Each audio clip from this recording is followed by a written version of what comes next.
I asked the innkeeper for a drink. We can do better, right? Greetings, adventurers. I'm Sarah, one half of Merely NPCs.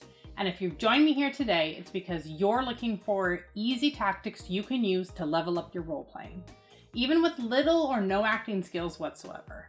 Whether you're brand new to D&D or you've been playing for some time, becoming a better role player is something everyone strives for.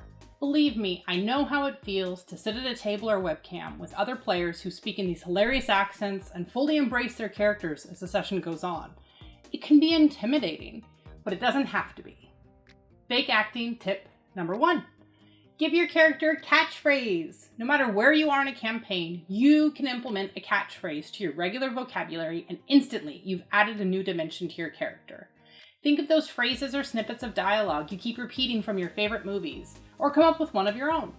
Bonus points if you can tie it to their race, class, or a special ability they have. You want some examples? Of course you do. A light cleric that says "say cheese" every time they use wording flair. A half-elf rogue that says half-elf but top shelf whenever they order a drink or anything expensive. Or maybe a druid that says "it's about to get wild" whenever they wild shape. Challenge yourself by finding a reason to say it once every session, and I guarantee the other players will lean right in, and who knows, maybe you'll start a trend that your DM will be sure to love. Fake acting tip number 2. Ask questions! Be nosy! In every session, there are numerous times when you can ask a question. Anytime the DM describes a new setting, or a new NPC is introduced, or when a character reveals backstory, a new weapon, or an ability. I have yet to meet a single player that disliked talking about their D&D character, and DMs are never annoyed by a player's curiosity. Don't be afraid to ask questions. Even if it feels like an unimportant detail, it will engage the other players to react as well, and maybe even spur a future side conversation like, "Why were you so interested in the book the blacksmith was reading?" Fake acting tip number 3. Give your character a fear and a want. Honestly, this is character building 101, but I felt it worth mentioning here again, because so often we as players forget to utilize this incredible character building tool. Sometimes when you're nervous about role-playing, the session will progress and you'll feel like there isn't a good opening for you to jump in. Having these 2 traits in your back pocket are like golden tickets to role-playing town. They're surefire ways for you to find moments to jump in. Choosing a fear or a want that relates to your backstory is even better, since this will spur follow-up questions by fellow players and will set up great moments of roleplay.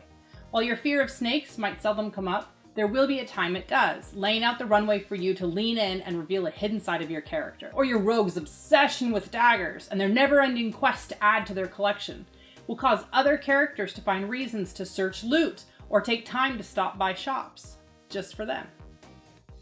Fake acting tip number 4. Play to your stats. Don't forget that your character's only partly you, but it's also partly their sheet. Your stats are a constant reminder for what talents and weaknesses they have. Use them to your advantage. Now, I don't mean your barbarian with an 18 strength should open the door every time, although that would really be helpful for the rest of the party as spellcasters. Have them try investigating a priest's spellbook, even though their intelligence leaves little to be desired. If the rest of the party is worried about missing out on some vital information, they'll be sure to aid them. And who knows, maybe you'll succeed the check and the other party members will be thoroughly impressed and surprised. Your stats are there to guide you on how to play, but ultimately it's up to you on how you use them. Fake acting tip number 5. Watch others. Now, this isn't exactly a specific tip, but an overall piece of advice that I cannot encourage you enough to try. The hands down best way I've found to develop better role-playing skills is to critically watch other players. Whether they're at your own table, your genius of a DM, or the mini-streamed D&D games online. Sit back and really study how they interact with each other while in character.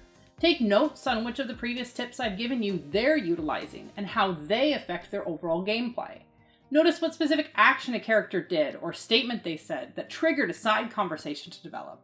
Imitation is the best form of flattery, right? Then think on how you can do something similar during your next session.